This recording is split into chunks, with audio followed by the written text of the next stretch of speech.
느헤미야서의 말씀 시리즈로 살펴보고 있습니다. 유대 나라가 바벨론의 함락을 당하게 되죠. 많은 사람이 포로로 잡혀가게 되었습니다. 그때 이제 이사야 선지자, 예레미야 선지자 같은 분이 예언을 합니다. 비록 유대 나라가 망하지만 70년이 지나게 되면은 하나님의 놀라운 회복의 역사가 있게 될 것이다. 그 70년 그 안에 그 강한 바벨론도 멸망당하고 말입니다. 아주 교만했죠. 하나님께 징계를 받아서 멸망당하고요. 페르시아가 일어났는데 그 페르시아에 이제 임금님이 고레스 임금님이 칙령을 내려서 유대 나라 사람들은 다 고향으로 돌아가도 좋다. 가서 성전을 짓고 하나님을 마음껏 섬기도 된다는 조서를 내리게 됩니다. 그래서 많은 사람들이 이 이사야, 예레미야의 예언과 같이 고국으로 돌아오게 되죠. 고국으로 돌아올 때 그 소망은 두 가지입니다. 하나는 뭐냐면은 무너진 예루살렘 성전을 다시 짓고 이 신앙의 자유함을 가지고 마음껏 하나님께 예배드리고자 하는 그런 열망이 있었습니다. 또 하나는 어떤 것인가 하면은 하나님 나라의 거룩한 공동체를 이루고자 하는 그런 마음들이 있었죠. 그래서 이제 돌아와서 예루살렘 성전은 어렵게 재건을 했습니다. 물론 그 이전에 솔로몬 임금이 지은 성전에 비하면 초라하기는 하지만 그래도 어려운 여건 속에서 성전을 이렇게 재건을 했어요.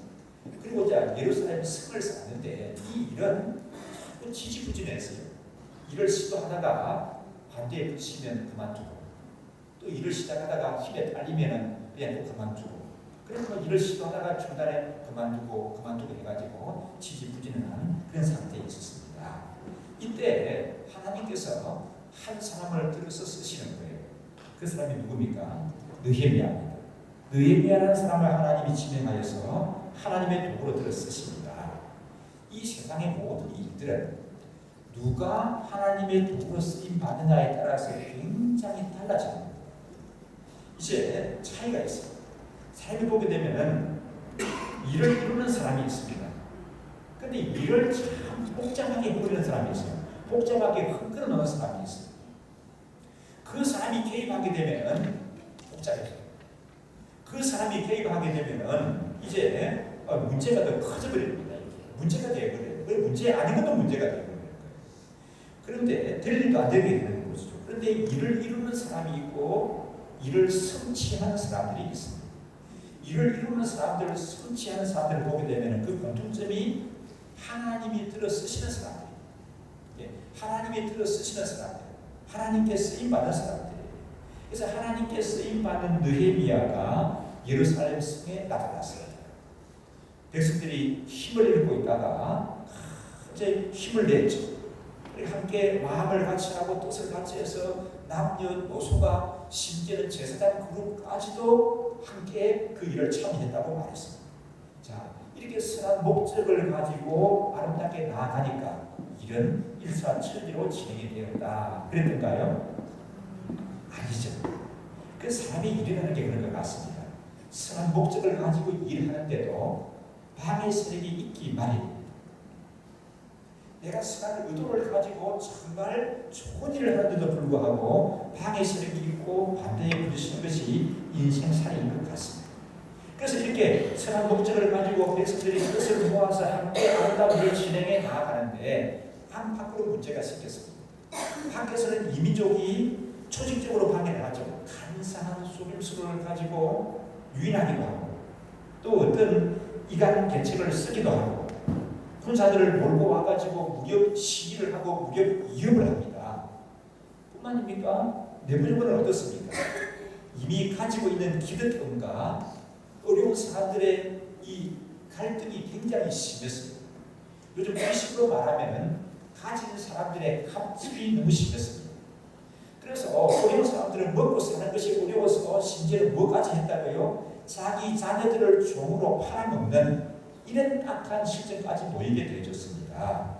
이러한 때는 다른 때도 항상 그러하겠지만 이러한 때는 더더구나 지도자의 리더십이 필요한 거예요. 그래서 이 느헤미야가 탁월한 리더십을 펼치게 되는데 그걸 느헤미야 노믹스라고 해서 세 가지로 말씀을 드렸습니다. 첫째가 어떤 정신이었습니까? 하나님을 경외하는 사람으로 나는 부끄럽지 않게 삽니다. 그렇지. 내가 우리하고 다른 바가 뭐가 있느냐 하는 사람들이 그러지 않았습니다. 느헤미야의 말이 영향력이 있었던 것은 나는 하나님을 경외하는 사람으로 범사에 부끄럽지 않게 삽니다. 발산의 삶이 그래요. 백성들이 그 말씀에 고개를 숙이고 승복하고 나옵니다. 또 두 번째는 어떤 자세였다고 했습니까? 문제가 있지만은 문제보다 훨씬 더 크신 하나님을 바라보았습니다. 문제보다 크신 하나님을 바라볼 수 있어야 하는 거예요. 우리가 가진 문제가 참 크고 때로는 여러 가지 위협적이고 고통스럽고 또 여러 가지 압박이 심한 그런 문제가 있다 할지라도 그보다 더 크신 하나님을 바라보게 될 때 넉넉히 이기게 될 줄 믿습니다. 그 다음에 또 세 번째는 뭐였습니까? 느헤미야는 기도하는 사람이었습니다. 사람의 마음을 움직여야 할 때도 그냥 때를 쓰는 것이 아니라 하나님께 기도하는 거예요. 하나님 아버지께서 그 사람의 마음을 움직여 주시옵소서. 그럴 때 느헤미야의 기도대로 왕의 마음도 움직이시겠습니다. 이 느헤미야는 기도로 문제를 풀었습니다. 그리고 문제보다 훨씬 크신 하나님을 기도 속에 경험하며 나아가는 모습을 볼 수 있었습니다. 그래서 이렇게 나아가니까 드디어 예루살렘 성 공사를 시작한 지 며칠째가 됐다고요? 52일이 되었을 때 예루살렘 성이 완공이 되었습니다. 6장 15절에 보면은 성벽의 역사가 52일 만에 끝나니라 그렇게 말씀하는 것을 볼 수가 있습니다. 그래서 그 일을 누가 하느냐 하는 것은 매우 중요한 거예요. 예루살렘 성을 중건하는데 누가 지도자 역할을 했다고요? 느헤미야가 했습니다. 이것이 중요하다는 거예요.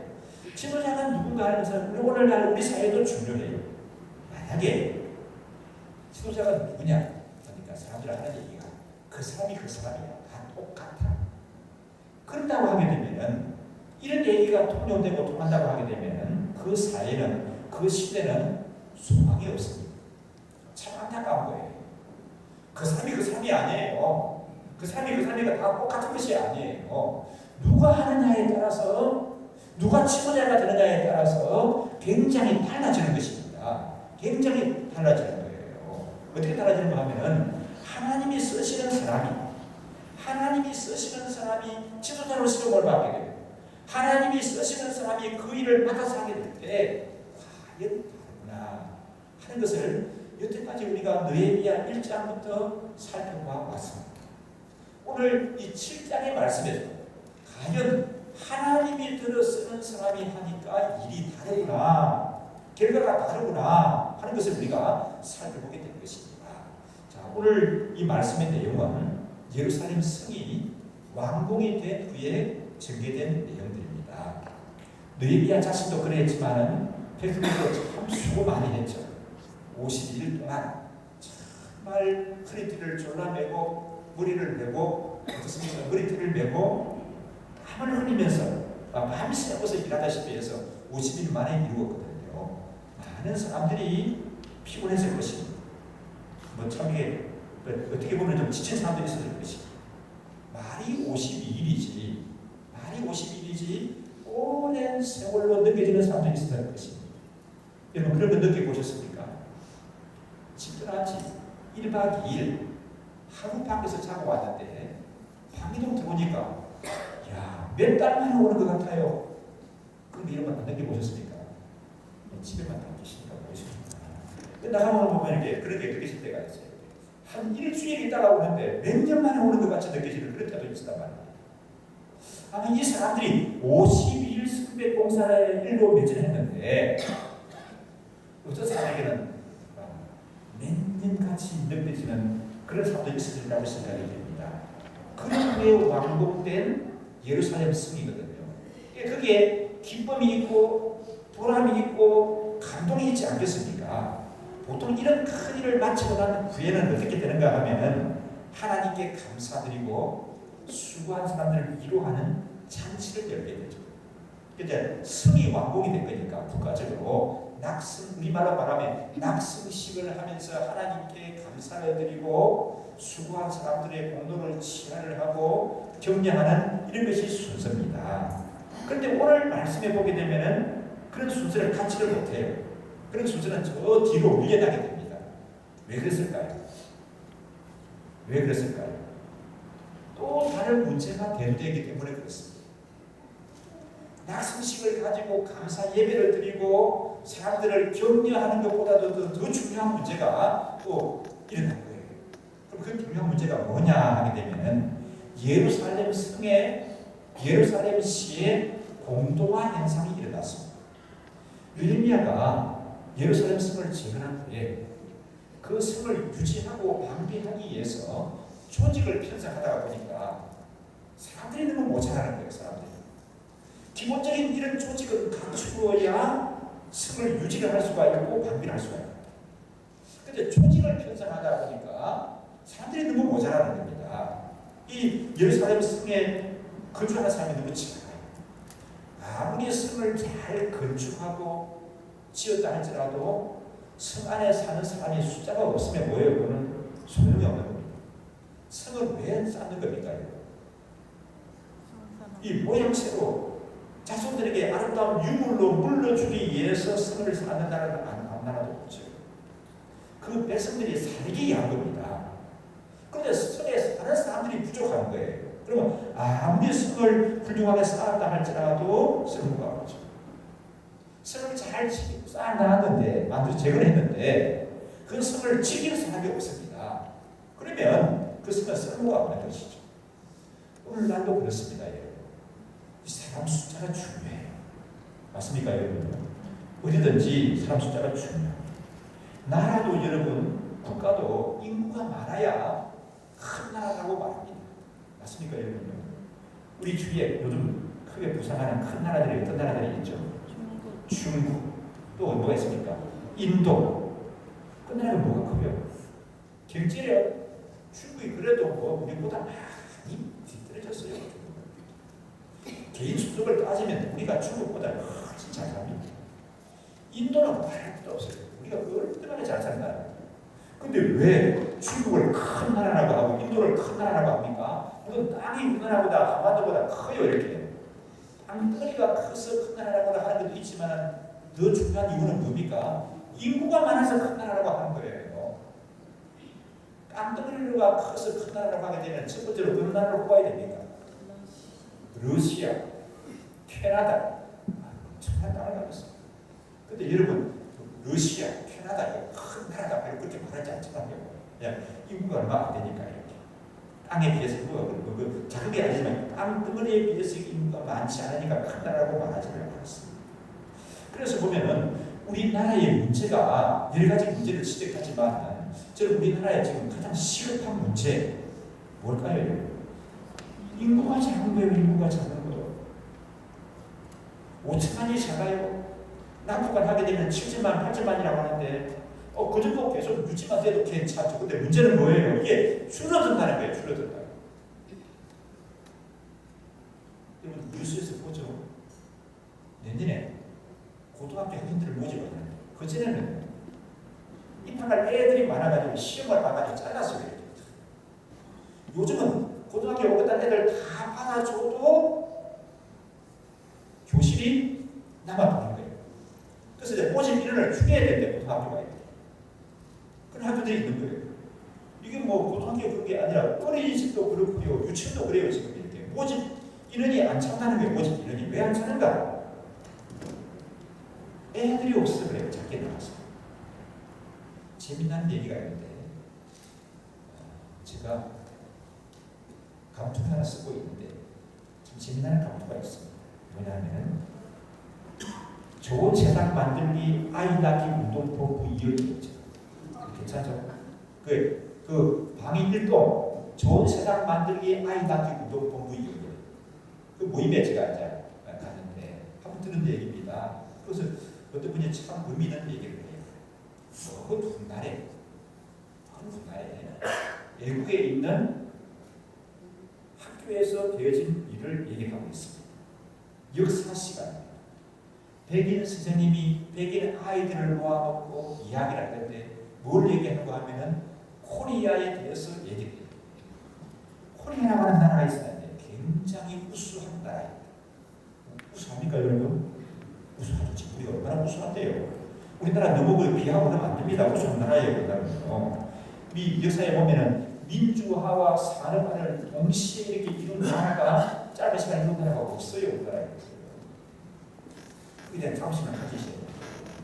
거기다가 우리나라 뭘 잘합니까? IT 산업, 조선 분야, 반도체 분야 세계 제1위라는 거예요. 아주 우수한 민족이 코리아라고 하는 나라를 이루고 살았다. 애들이, 백인 애들이 공부를 하면서 선생님 그런 나라가 있었거든요. 그러면은 그 나라가 지금 그 코리아 나라는 지금 어디에 있는 나라입니까? 이렇게 선생님이 물어보니까 아이들이 그렇게 질문하니까 선생님의 대답이 뭐냐면은 아쉽게도 지금 코리아라고 하는 나라는 지도상에서 찾아볼 수가 없단다. 아니 왜 그래요? 그 우수한 나라를 왜 찾아볼 수가 없어요? 그러니까 선생님 말씀이 그 나라는 이제 없어져 버렸어. 아니 그 우수한 사람들이 다 왜 없어졌습니까? 왜 없어졌어요? 애들을 찾게 나와가지고 점점 인구가 줄어서 이렇게 된다. 그렇게 얘기해요. 지금 우리나라 되어지는 형편이 이 모양으로 이렇게 가게 되면은 먼 훗날에 가서 인구가 줄어들어가지고 대한민국은 없어진다는 거예요. 그래서 뭘 해야 된다? 하는 거예요. 우리 아직도 생산 능력 있는 젊은이들은 아이를 좀 낳으십시오. 두 사람 있는 사람은 세 사람 낳으시고 이러고 손자들도 이러고 우리 아들 며느리들에게도 딸에게도 사이에게도 좀 많이 좀 지원해 주셔서 아이를 좀 잘 많이 낳을 수 있도록 이렇게 장려하면 좋겠어요. 그래서 요즘은 저희 아들들이 막 애들 한 4명씩 이렇게 낳았으면 좋겠어요. 인구가 줄어들어서 문제를 말씀을 다시 느헤미야서로 돌아가서 보게 되면은 그러면은 예루살렘 성의 인구가 왜 감소가 했는가? 처음에는 이 사람들이 조상들이 살던 땅이다 하고 돌아왔어요. 그리고 예루살렘 성전이 있는 곳인데 그렇게 하고 와서 살았는데 살다가 보니까 이민족의 침입이 많지. 그다음 뭐 해야 됩니까? 성전을 지어야 되지. 또 뭐 해야 됩니까? 성을 쌓아야 되지. 부담이 느껴져요. 그러다 보니까 성을 그냥 살기 편한 곳으로 빠져나가는 거예요. 사람들이. 그렇게 하다 보니까 예루살렘 성에 동동화 현상이 일어났다. 그렇게 짐작할 수가 있어요. 그러면 이 성을 쌓고 이렇게 내버려 두게 되면 거룩한 공동체를 이룰 수가 없지 않습니까? 어떻게 해야 됩니까? 우리 믿음의 선배, 우리가 담고 싶은 느헤미야는 이 문제도 잘 대처해서 풀어가는 것을 볼 수가 있습니다. 예루살렘 성에 거주하는 사람의 숫자가 적어도 감히 원수의 세력들이 몇 안 됐다 습관에 있는 사람들 이렇게 하고 넘보지 못하게 됐습니다. 그리고 느헤미야는 우리 1장부터 쭉 지금까지 살펴보게 되면은 한 번도 아니고 여러 번 문제가 있을 때마다 그 문제를 탁월하게 해결했습니다. 맞습니까 여러분요? 지난번에 6장에서 그 앞에 5장에서 4장에서 1장에서 그 문제가 있을 때마다 그 문제를 탁월하게 해결해내는 그런 느헤미야의 모습을 우리는 봐왔습니다. 오늘 이 몇 장입니까?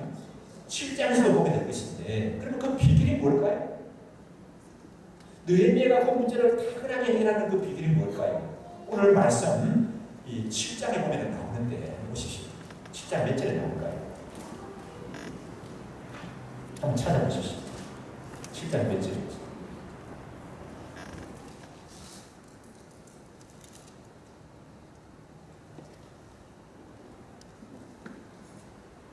너무 70절까지 이상 있어서 길죠? 5절에 한번 보실까요? 자, 5절 함께 읽습니다. 내 하나님이 내 마음을 감동하사 이들과 믿음과 백성을 모르게 되고 실수하게 하신 내가 스스로 돌아온 자에게 때를 얻었는데 부족한 것을 보면 5절에 보면 핵심이 뭡니까? 길게 말씀이 나오는데 뭐예요? 내 하나님이 내 마음을 어떻게 했다고요? 감동하사. 이게 중요한 거예요. 내 하나님이 내 마음을 감동하사. 이게 느헤미야가 느헤미야 된 비결이에요. 내 하나님이 내 마음을 감동하사. 감동하신다. 이게 하나님이 감동하는 사람이에요. 하나님이 그 마음을 감동시킨 사람이라는 거죠. 그게 느헤미야로 쓰임받을 수가 있었던 것입니다. 인생의 여러 가지 일을 펼쳐가는 데는 지혜 있는 사람이 필요합니다. 맞습니까, 여러분? 그래서 입사 시험을 볼 때 그 많은 인재들을 그 중에서 사람을 뽑는 이유가 뭐예요? 지혜 있는 사람을 뽑아야 회사가 유지가 되는 거예요. 지혜 있는 사람을 공무원으로 뽑아야 나라가 유지가 되는 겁니다. 안 그렇습니까, 여러분? 그러면 지혜 있는 사람을 뽑아야 되고 지혜 있는 것이 중요한데 지혜도 중요하지만 여러분 지혜보다 뛰어난 것이 뭔지 압니까? 지혜 있는 사람이 하나님께 감동된 사람을 넘어서지를 못합니다. 하나님께 감동된 사람은 지혜 있는 사람을 넘어서는 거예요. 세상에 또 경륜이 중요합니다. 이 경험이라고 하는 게 이게 중요하잖아요. 그래서 어디 사람들도 모집할 때도 경력자 우대를 하는 이유가 그 경력을 인정해주는 이유가 어디에 있습니까? 이 경륜이 중요하거든요. 경륜이. 그런데 경륜이 있는 사람도 하나님께 감동된 사람을 넘어설 수는 없는 거예요. 세상 사람들에게 인기가 있는 것도 중요합니다. 인기가 있어야 뭘 할 수가 있지. 요즘은 대중의 지지를 받아야 되는 거거든요. 대중의 지지를 받는 것도 하나님께 감동된 사람을 이길 수는 없어요. 그래서 이 하나님께 감동된 사람은 느헤미야 시대에도 하나님께 쓰임을 받아요. 그 느헤미야 시대에 누가 쓰임 받았어요? 느헤미야. 느헤미야 훨씬 이전의 시대에도 하나님께 감동된 사람은 하나님이 들었으십니다. 뿐만이 아니라 저와 여러분이 살아가는 이 시대에도 하나님께 감동된 사람을 우리 하나님이 들어쓰시는 줄 믿습니다. 아멘이신가요, 여러분요? 우리 믿음의 사람 다윗을 보게 되면 열왕기 하에 열왕기 상에 그런 장면이 나옵니다. 이 장면이 사도행전 13장에서 사도 바울이 설교하면서 인용을 하는데 이렇게 말합니다. 내가 이새의 아들 다윗을 보니 내 마음에 합한 사람이다. 내가 이 이새의 아들 다윗을 통해서 내 뜻을 이룰 것이다. 누구의 얘기예요? 누구의 얘기? 누구의 말씀이에요? 그 말씀이라니까 답이 금방 나오죠? 하나님의 말씀이죠. 이새의 아들 다윗을 보니 내 마음에 합한 사람이구나. 내가 이 이새의 아들 다윗을 통해서 내 뜻을 이루겠노라. 하나님이 그렇게 약속하시고 다윗을 통해서 뜻을 이루셨습니다. 그래서 오늘날 우리에게 알려진 그런 다윗이 될 수 있었던 것은 하나님이 이렇게 말씀하셨기 때문에. 우리가 아는 대로 다윗은 어떻습니까? 그 집안이 참 탁월한 집안이었죠. 그렇습니까? 다윗의 아버지 많은 사람이죠. 양치기. 다윗의 할아버지 많은 사람이죠. 양치기. 그것도 할아버지랑 정조 할아버지 많은 사람이죠. 또 양치고 농사 짓는 사람이었죠. 그 할머니 정조 할머니는 어떤 사람이었죠? 그 루시라고 하는 여인인가요? 뭐 그렇게 쭉 나오지 않습니까? 그 다윗은 뭐 했죠? 다윗의 형들이 7명 있었는데 다 뭐 했죠? 다 서울대학 다니고 스카이 대학 다니고 그랬습니다. 그렇습니까, 여러분? 다 양치한 사람들이었습니다. 양치한 사람들이었어요. 그러면 집안도 뭐 그렇게 뛰어나지도 않았고 요즘 젊은이들 말하는 스펙이 중요하다고 하는데 스펙 다윗이 그러면 뭐 쌓은 스펙이 뭐예요? 내 눈에는 스펙이 뭡니까? 옛날에 심부름 다니고 뭐 그 양치는 뭐 그밖에 뭐 내볼 만한 게 뭐가 있어?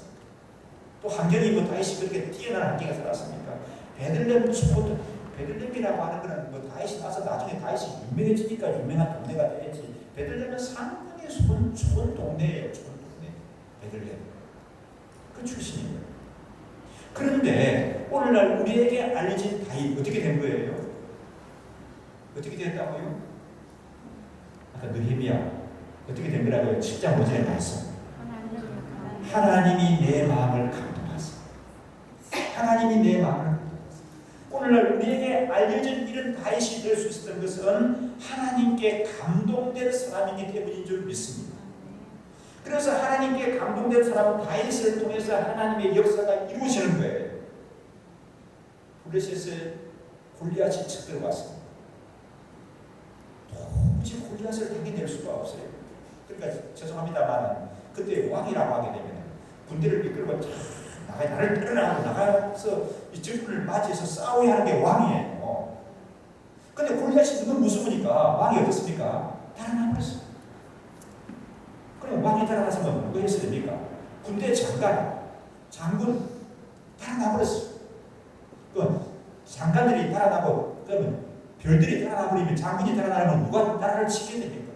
장군들이 나섰는데 장군들도 달아나 버렸어. 장교도 달아나 버리니까 하산도 달아나 버리고 병사들도 달아나 버리고 이스라엘 군대는 블레셋 군대 앞에 다 달아나 버리고 말았습니다. 아무도 골리앗을 당해낼 수가 없다. 참 국가적인 위기도 이런 위기가 있을 수가 없죠. 정말 국가적인 위기 아닙니까? 위기죠. 이러한 때 다윗이 나타나서 골리앗의 이마를 보는 거예요. 만부부당의 용맹을 가진 사람이지만 너에게도 이마가 약점입니다.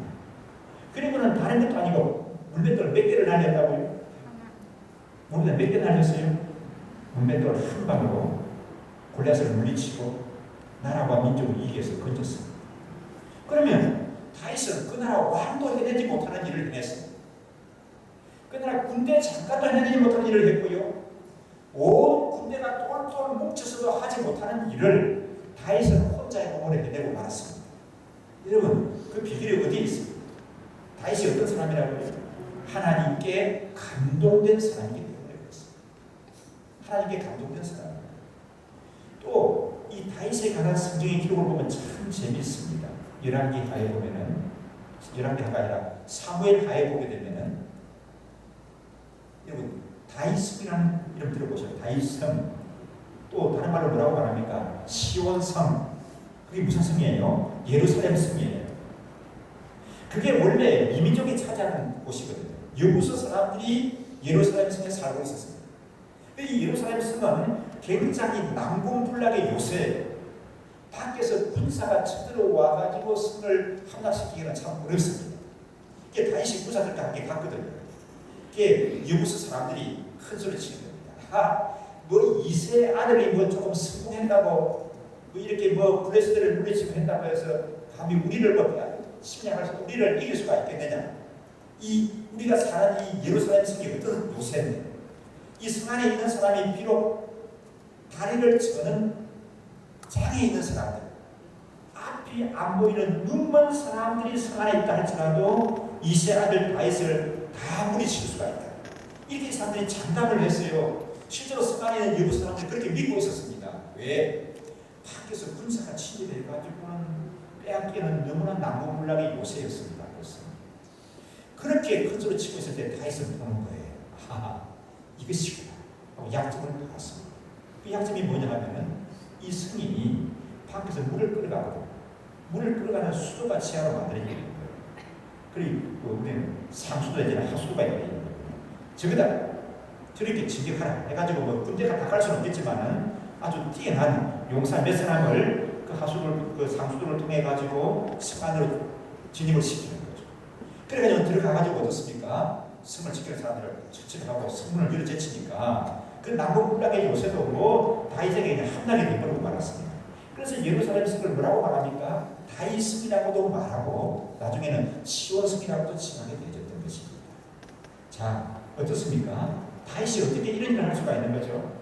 하나님께 감동된 사람이기 때문에. 하나님께 감동된 사람이라.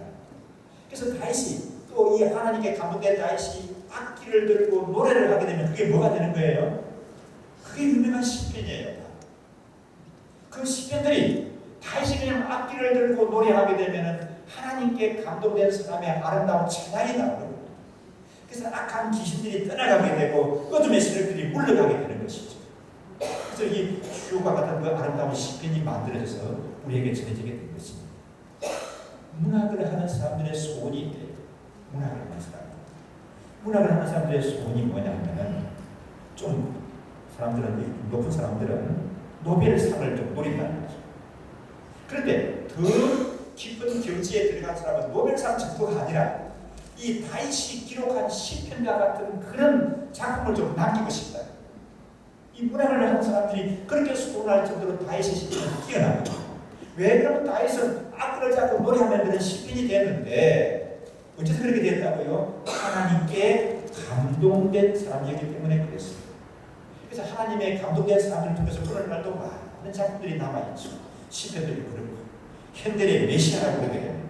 또 그 다음에 어떻습니까? 하이든의 천지창조라든지 또 바하의 그 유명한 성가곡을 보게 되면 얼마나 사람들의 신경을 울리고 감동을 주는지 모릅니다. 이게 다 하나님께 감동된 사람들의 작품이에요.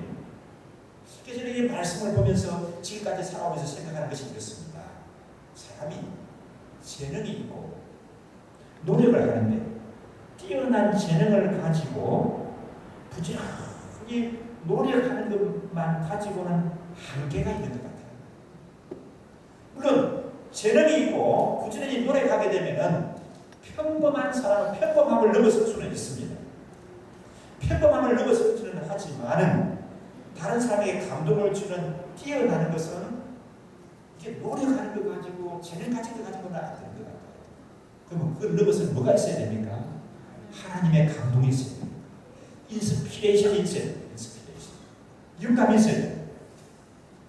이 영감이 있는 사람들이 이를 감당을 할 때 그런 부의 명작들이 만들어지게 되는 거예요. 이 인스피레이션이 있는 이런 사람들이 하나님께 감동된 사람들이 일을 하게 될 때 사람들의 마음을 움직이고 시대를 움직이는 그런 놀라운 역사를 감당하고 이루게 되어지는 줄 믿습니다. 그래서 우리는 그런 것을 참고해야 되는 거예요. 하나님 아버지, 그 느헤미야에게 주셨던 그런 하나님의 감동, 그 이새의 아들 다윗에게 주셨던 그런 하나님의 감동을 나에게도 허락하여 주시옵소서. 하나님 아버지, 우리 사랑하는 자녀에게 그런 감동 있는 하나님의 감동 있는 사람이 되게 역사하여 주시옵소서. 그러셔야 될 줄 믿습니다. 그래서 이 하나님께 감동된 느헤미야가 어떻게 이 문제를 풀어가는가 하는 것을 말씀을 통해서도 보게 되면은, 자, 이 성에 공동한 현상이 있었다고 했지 않습니까? 이 문제를 어떻게 푸느냐 하면은, 첫째로 보면은 신실한 지도자를 세워서 문제를 풀게 됩니다. 우리 2절의 말씀 한번 읽어보실까요? 그 지도자를 세우는 기준이 나와 있는데 2절을 보겠습니다.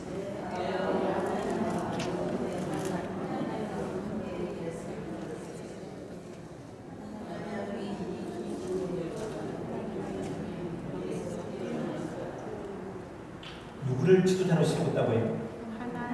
하나님. 하나님을 왜 세웠어요? 느헤미야의 동생이라고 밝히고 있습니다. 동생이기 때문에 세웠습니까? 왜 세운 거예요? 느헤미야가 하나님을 지도자로 세운 이유는 동생이기 때문이가 아니라 뭐 때문에 세웠다고 말하고 있습니까?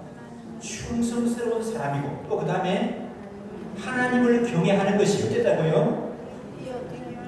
온 무리 중에서 뛰어난 사람이라고. 그때 당시에 예루살렘 성에 있는 사람들 가운데서 충성스럽고 하나님을 경외하는 사람을 뽑는다면 누가 뽑혔어요? 느헤미야의 동생 하나니가 뽑혔습니다. 그래서 세운 거예요. 동생이라서 세운 게 아니에요.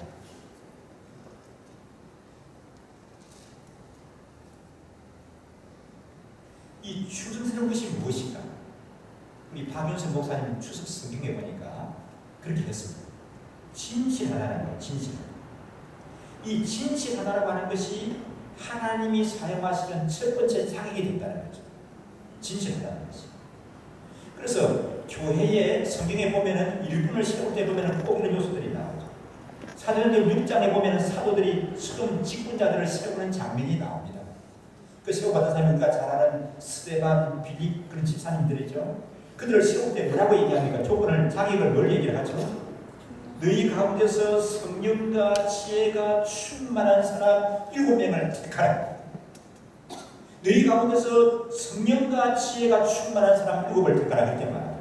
그 성령과 지혜가 충만한 사람이라고 말하는데, 이 느헤미야서의 말씀대로 표현하게 되면은 뭐예요? 충성된 사람, 충성된 사람을 봐라. 그 말입니다. 또 사도 바울께서 디모데후서 2장에 보면 이렇게 말씀하죠. 나에게 들은 바를 충성된 사람들에게 부탁하라. 그들이 또 다른 사람을 가르칠 수 있을 것이다. 지도자를 세우는데 디모데야 지도자를 세우는데 어떤 사람을 세우라고요? 충성된 사람을 세우라. 그래야 하게 되면 그들이 나에게 들은 말을 또 다른 사람들에게 가르치게 될 것이고 하나님의 말씀이 전해지게 될 것입니다. 모세가 여호수아를 세우는 걸 보게 되면 충성된 여호수아였어요. 그리고 하나님과 충성된 사람이고 또 뭐가 뛰어나다고요? 하나님을 경외하는 사람이다. 그렇게 말했죠. 하나님을 경외한다는 것이 중요해요. 하나님을 경외. 왜 그런가 하면은 사람이 보든지 않든지 간에 하나님을 경외하는 사람은 변함이 있다 없다? 없어요. 진실한 사람이 보든지 어떤지 집에 있든지 밖에 있든지 진실한 거예요. 맞습니까 여러분?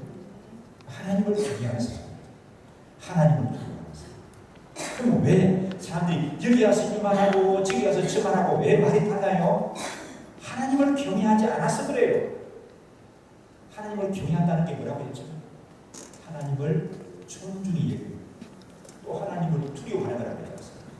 하나님을 경외하고 하나님을 존중히 여기고 두려워하는 사람은 안에서 말하는 거 밖에서 말하는 게 다르지 않습니다. 진실하고 변함이 없다. 누구라고 말씀 안 드리는데 우리 스님 가운데 그런 분이 계세요. 남편이 외국에 출장을 자주 갔습니다.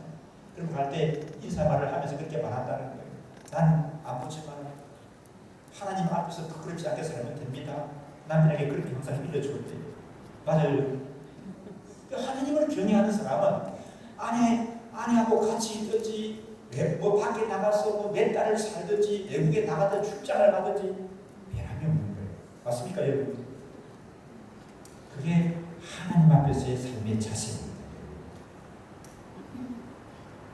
이런 사람이 교회도 필요하죠. 이런 사람이 오늘 우리나라 이 시대도 절실히 필요한 것 같습니다. 우리나라에도 지금 우리 일대에도 이런 사람이 필요한 거예요. 그래서 63절 65절에 보니까 지도자를 세우는데 결함이 있는 사람들은 일꾼으로 써서는 안 된다. 그렇게 제안하는 것을 볼 수가 있습니다. 그리고 말씀을 또 보면은 이 예루살렘 성의 문제가 뭐라고요? 성을 잘 지었는데 사람이 작다는 거예요. 사람 숫자가 작습니다. 주민들이 일당백의 정신으로 살아야 됩니다. 그래야 예루살렘 성을 지킬 수가 있는 거예요. 그래서 느헤미야가 지침을 주는데 그 지침이 3절의 말씀이죠. 한번 읽어볼까요? 3절의 말씀. 예루살렘 성문을 열지 말고 아직 사수할 때 문을 닫고 빗장을 지르며 또 예루살렘 거민으로 각각 자기 나라 따라 파수하되 자기 집 맞은편을 지키게 하는 모양이에요. 예, 이 왼수가 노리고 있으니까 성을 지켜야 되거든요. 그 성을 지켜야 되는데 지킬 사람이 충분치가 않습니다. 아주 효과적으로 지키는 방법이 뭐라고 얘기합니까? 밤에는 성을 어떻게 하라고요? 닫는데 빗장을 치워. 그 다음에 성문을 언제 열라고요? 낮에 해가 쳤을 때 아침 새벽에 아주 어두울 때 또 밤늦게까지 열지 말고 해가 높이 떴을 때 성문을 열어라. 그렇게 하게 되면 적은 숫자를 가지고도 안전하게 성을 지킬 수가 있다. 그렇게 말하는 거죠. 참 지혜로운 방법인데 이게 어떻게 해서 나오는 거라고요? 하나님의 감동을 받은 느낌입니다. 그 다음에 또 보면 어떻게 합니까? 각자 자기가 거주하는 데서 지키게 되죠. 3절의 말씀을 보실까요? 3절의 말씀 하반절 보게 되면은 아까 어떤 말씀이 나오나요? 각각 반찬을 따라 자수하되 각각 자기가 지키는 곳에서 하수하되 자기 집 맞은편을 지키게 하라 하였느니라. 성을 지키는데 어디에 지킨다고요? 동쪽에 있는 사람을 서쪽에 가서 지키고 북쪽에 사는 사람을 남쪽에 가서 지키라고 하는 게 아니라 각자 자기 집 앞에 있는 문을 지키라는 거예요. 각자 자기 집에서 가까운 곳을 지키라는 거예요. 우리 박윤선 목사님 주석에 보니까 성을 지키는데 참 지혜로운 방법이다. 사람들은 누구든지 자기 집을 지킬 때 전력을 다한다. 힘써 다한다. 그렇게 말합니다. 맞습니까 여러분? 그러니까 이게 자기 집을 지키는 것이만 곧 뭘 지키는 겁니까? 이게 성을 지키는 거예요. 이게 자기 집을 지키는 이게 곧 나라를 지키는 게 되어지는 겁니다. 나라를 지키는 거예요. 그래서 이런 정신이 요즘 본 것 같아요. 비행기를 타거나 배를 탔을 때 배가 출항하기 전에 비행기가 이륙하기 전에 딱 타게 되면 제일 먼저 뭘 하죠? 공식적으로 비행기 회사에서 아니면 해군 회사에서 뭘 설명을 합니까? 안전교육을 하죠. 그 여러분 기억나십니까? 안전교육을 할 때 보게 되면 비행기를 타면 예쁘게 생긴 스튜디오스가 서서 이 구명 자켓을 입는 모습을 보여줘요. 그리고 또 만약에 유고가 생겼을 때 산소 마스크가 내려오는데 그걸 누구를 먼저 착용시키라고 얘기를 합니까? 누구를 먼저 구명 자켓을 입히고 산소 마스크를 누구를 먼저 하라고 얘기해요? 저는 얼마 전까지 제 아내가 저하고 타고 가게 되면 내 아내가 내가 먼저 해줘야 되죠. 그렇지 맞죠? 그래야 되겠죠. 지가 먼저 서고 먼저 남자면서 지가 먼저 한다. 그러면 안 되잖아요. 아내 먼저 해야 되는 거 아닌데. 그 얼마 전에 알았습니다. 그 지침에 보게 되면 누구 먼저 하라는 거예요? 자기 먼저 하라는 거예요. 자기 먼저. 지금 혼자 살려고 그냥 자기가 먼저 안전하게 떼야 다른 사람을 구해줄 수가 있습니다. 안 그래요? 산소가 부족한데 지금 막 가물가물하는데 지도 정신이 없으면서 뭐 누구 챙기고 대챙기고 안 되는 자기가 먼저 딱 하게 되게 되면은 다른 사람을 구하는 게 가능해요. 맞습니까, 여러분? 우리 이런 문제는 절대로 여러분 하나님 나라 같은 게 안 생기기를 원합니다. 챙긴다고 해도 여러분은 뭐 지침대로 따르면 괜찮습니다. 근데 이제 지침이 그렇다는 얘기예요. 그러고 보니까 일리 있어요. 맞아, 그렇구나. 자기가 안전하게 되어져야 다른 사람을 구하는 것이 가능해요. 그 말씀을 생각하면서 우리 분들이 이 느헤미야서를 읽었는지 안 읽었는지 모르겠는데 이런 정신이 여기도 오늘 왜 있구나 하는 것을 살펴보았습니다. 말씀을 정리합니다. 고비마다 매 장마다 위기가 있고 문제가 있지만 느헤미야는 것을 탁월하게 해결해냅니다. 그 중요한 이유가 어디에 있다고요? 하나님께 감동된 사람. 하나님이 내 마음을 감동하시고 하나님이 내 마음을 감동하시고 하나님께 쓰임받은 통로서 그 문제를 극복하고 이겨낼 수가 있었습니다. 사랑하는 여러분, 우리 하나님께 감동된 사람, 하나님이 우리 마음을 감동시키는 그런 사람들을 계시한 적이 있습니다. 아주 우리 마음을 모아서 기도하기를 바랍니다. 하나님 아버지, 내가 얘기했습니다. 참 느헤미야가 그랬던 것처럼 다윗이 그랬던 것처럼 하나님께 쓰임받기를 원합니다. 먼저 하나님께 쓰임받는데 하나님이 내 마음을 감동하시는 역사가 있게 하여 주옵소서. 하나님의 감동을 받고 하나님께 쓰임받는 사람으로 나아가게 하여 주옵소서. 우리 자녀들 위해서도 이 시간 기도하는데 하나님, 내 사랑하는 아들 아무개가, 내 사랑하는 자녀 아무개가 하나님의 그 마음을 감동하는 사람 되게 하셔서 하나님께 쓰임받게 역사하여 주시옵소서. 합심해서 함께 우리 기도하겠습니다.